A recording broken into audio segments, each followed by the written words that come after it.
Bien, faut pas qu'on se voile la face. Faut pas qu'on se voile la face. Aujourd'hui, les Ivoiriens ont eu le temps, ont eu quand même le temps de faire des choix. Ils ont eu quand même le temps d'analyser tout ce qui est politiquement parlant, tout ce qui est, en tout cas, hospitalité, tout ce qui est gestion du pays. L'Ivoirien a largement eu le temps d'analyser tout ça, jusqu'au point de se pencher sur la question du nationalisme et aussi de la solidarité et de l'importance du communautarisme. Voilà, tout ça, l'Ivoirien a largement et suffisamment eu le temps de statuer sur ces questions-là, au vu de tout ce qui se passe aujourd'hui.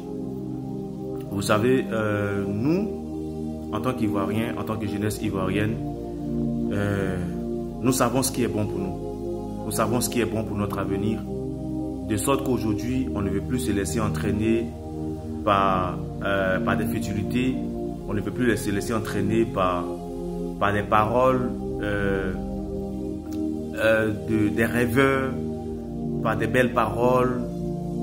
Voilà, parce que nous souffrons. Nous souffrons depuis plusieurs années maintenant. Nous souffrons et les Ivoiriens sont passés par tellement de situations qu'on ne peut pas expliquer du jour au lendemain. Voilà. Et donc, si un Ivoirien, un fils de ce pays, s'élève encore pour aller peut-être à ces élections prochaines-là, voter quelqu'un qui n'est pas vraiment Ivoirien, bon, ça c'est son problème, mais ça n'engage que lui. Parce que je me dis que c'est qu'on n'a pas, l'importance qu'on n'a pas accordée à notre frère hier, cette importance on lui a arraché et qu'on a accordée à celui qui n'est pas un de nôtres, c'est cela qui nous a causé tous ces torts et qui continue de nous causer tous ces torts. Donc si on est conscient de l'erreur qu'on a faite hier, il faut qu'aujourd'hui on se ressaisisse pour repartir sur de nouvelles bases. En faisant quoi? En donnant déjà le privilège à celui-là qui est notre frère, à ceux-là qui sont nos frères, à celles-là qui sont nos sœurs. Il ne faut pas... C'est ce qui se fait dans tous les pays même d'ailleurs. On donne déjà le privilège à ceux-là qui sont fils et filles du pays, avant peut-être de se pencher ou encore de jeter les miettes à ceux qui viennent d'ailleurs.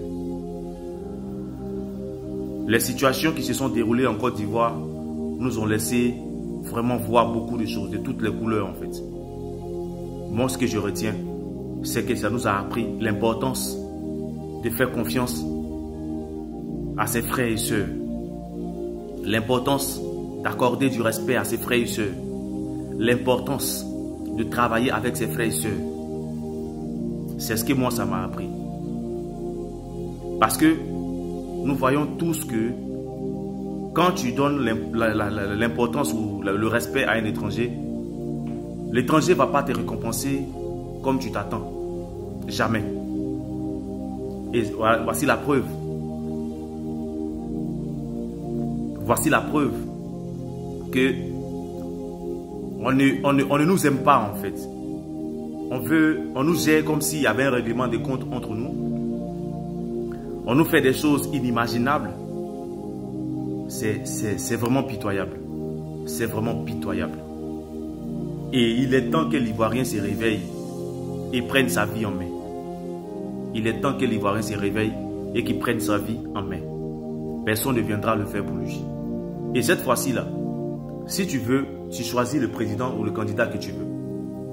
Mais si, toi qui es Ivoirien, tu n'as pas suffisamment souffert pour aller chercher encore un étranger pour venir gérer encore ton pays, pour toi, comme si toi tu n'avais pas de couilles pour le faire, c'est bien pour toi. C'est bien. Peut-être que vous voulez qu'il y ait un Libanais à la tête de ce pays.